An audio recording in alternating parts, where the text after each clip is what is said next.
back in 2016, when I was struggling with my depression, one of the things I did was to help myself was go on a walk. And I walked across Spain on the Camino de Santiago. So it's 1,000 kilometers over 30 days. And in that journey, I thought a lot and I wrote a lot. And one of the things was that I wanted to rekindle my relationship with my dad after, being resentful and angry to him for many years during my teenage years. And after that journey, I reached out to him and was just like, look, I love you, man.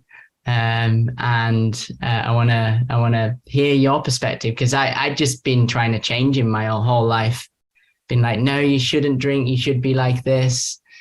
But no, that's his story and that's his journey. And then when I actually, took time to listen to him and to hear why he drank and why and what his reasonings were and what it brought him, I understood why he needed it.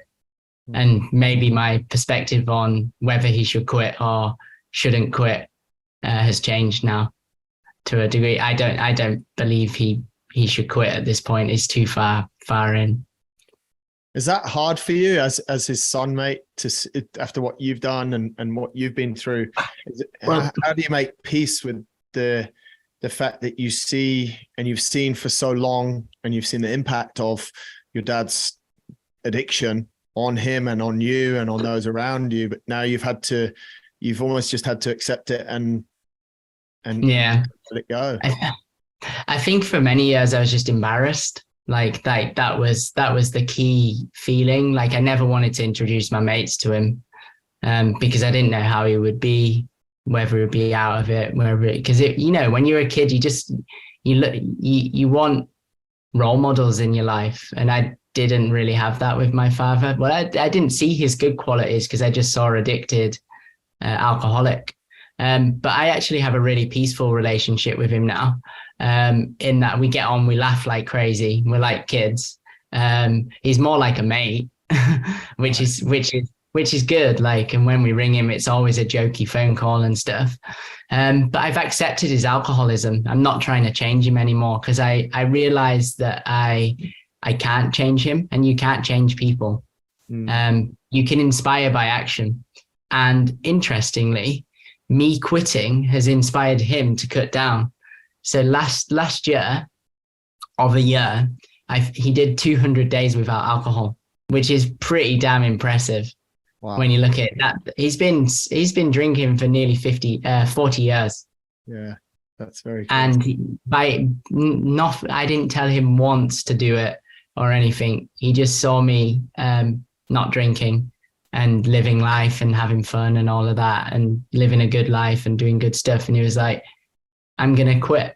So he created this little rule to himself where his first rule was that he would only drink at 5:27 every day. So he has this weird little ritual that he'd only drink, if he drinks, he'd only drink at 5:27, which I find hilarious. That's awesome. So he's not like a morning alcoholic drinker or anything like that. So he has that under control very well now, apart from if he comes and visits me. He's in holiday mode if he comes and visits me. And then the second thing he did, he said he wouldn't drink on a weekend. So Friday, Saturday and Sunday. Wow. That's 3 days there.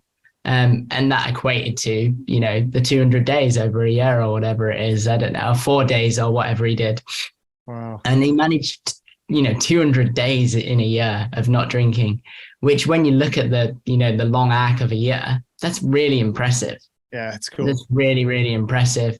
And that was, and that really made me realize, I was like, I've been trying to change him my whole life. Yeah. Until before I walked the Camino, and then I just let him get on with it and didn't hit him with words every time he was like drinking. He started sharing with me. He started sharing his, why he did it.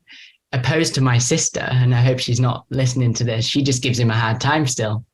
And he doesn't tell her that he drinks and stuff, and he hides it and stuff like that. And he doesn't do that with me anymore, which is why we have this interesting relationship. He's like, oh, Dan, I dropped the ball today.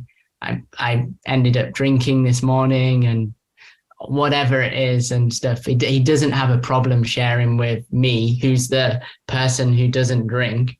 Yeah. And he doesn't lie about it anymore or like try and hide it. So I think we've progressed. I think we've progressed massively in the relationship. But that's probably a massive testament to how you're handling it, mate, because, and this is not to insult anyone out there who's quit alcohol, but I find a lot of people that have quit alcohol are constantly trying to sort of push the same thing onto others. And, you know, for sure, you could talk very, very positively and you could sell sobriety to us. However, I think like you said with your dad, once you came to peace and accepted that he's going to go his way and you're going to support him the best you can, the whole table started to turn rather than I quit, you're all dickheads, you know, follow me sort of thing. And I see that a lot because also, I mean, I don't speak a lot on the show about alcohol and I don't speak a lot on my social media about alcohol, but I generally think that there's sort of 2 or 3 zones for people, isn't there? There's those that just can't have it because it just leads to bad things and they can try many things and they just need to not have it, you know, and it's like many things in life. Then there's those that sort of sit in the middle, you know, that can use alcohol in a, I don't know, mate, if it's a positive way or, you know, just they can use it in moderation and it's never a big deal if they have it, if they don't have it, you know, and then there's kind of the others that are not really too sure. They might go on sort of big benders once a year and then not have it for 300 days. And it's just like, you know, so we're in this area, but I do, and maybe you've got some thoughts on it there. I do find that there is an increasing number of people, which is great, that have been more vocal about stopping alcohol, but they then try and sort of ram it down people's throats. And I've never felt so good. And this is amazing. And you should try it and all this. But you seem so much more, I guess you said it, mate, walking 1,000 Ks on the Camino Way. I know a couple of people have done it. There's a lot of time to think about how you're going to handle this. And you've come to this almost beautiful state, mate, where you know how to handle it with your dad and maybe you do it with your friends as well. I don't know. Have you got some thoughts on that? Yeah, I think I historically I would try and be the guy who changed people or whatever. But now I realize you can't change people. What's right for me is not right for you. Like you've had, you know, unique experiences in your life. So like, I know nothing about your life. So who am I to come and tell you what you should do? So the only thing that you can do, that we can do, is inspire by action. Like, and you don't need to do anything. You don't need to try and change people. And it just doesn't, I find it doesn't land well with me when people tell me what to do. I just don't enjoy it. And I'm cheeky and I resist. I start poking and I'm like, no, I want to do the opposite. Of course. Like, but we're all like that, aren't we? I mean, or 90% of us are like, you know, don't touch the fire, you put your hand in it. Who likes being told what to do? Like, nobody. Like my mum would say one thing and then I'd do the opposite, like just to annoy her when I was younger. Cheeky, and that's part of my personality and I love it. So I think I've realized now that I can't change people and it's not my duty to, and I don't want to as well.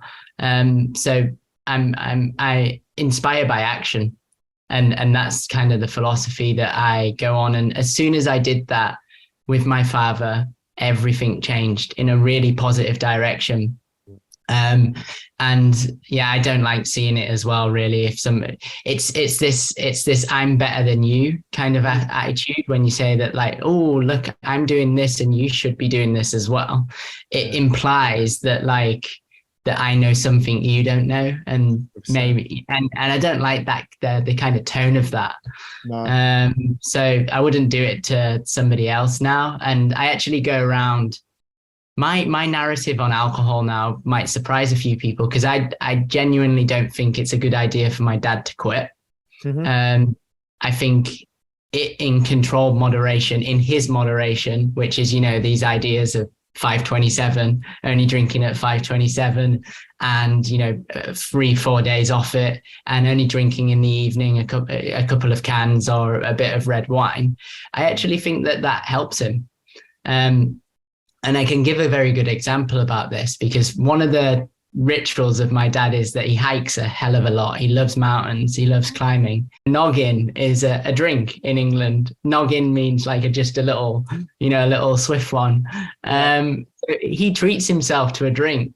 And I always think about that as an example, because I'm like, well, that little drink or whatever, just one, he never goes past that, gets him up the mountain. Like literally gets him up the mountain. That's his motivation for going up the mountain. The view at the top and a drink is such a ritual for him. And so I thought about it, and I was like, what if he didn't have any alcohol? Like, what if he went cold turkey? Then would he have the motivation to go up the mountain? I don't know, maybe, but probably not. Like, I think it's a big part of his life, and not to mention the biological impact of, going cold turkey if you've been drinking for that long as well. So I think like the way he's got it now, the way he deals with his alcohol now is healthy, apart from when he goes on holiday and comes and visits me, which is quite hard to deal with, like, because he sees it as a holiday, and then like all of his rules go out of the window and stuff like that. But when he's at home, at his house, he's got his rituals, and these rituals really help him. So going back to your question, my perspective on, alcohol, should you quit? Maybe not. I don't know. That I know people in my life who have good relationships with alcohol, because it's not the substance, it's the attitude towards the substance. And this is what, it wasn't good for me, but it might be okay for you. Like, it might be okay to drink, 3 pints a week or whatever. That's not good for me and my makeup and all of that.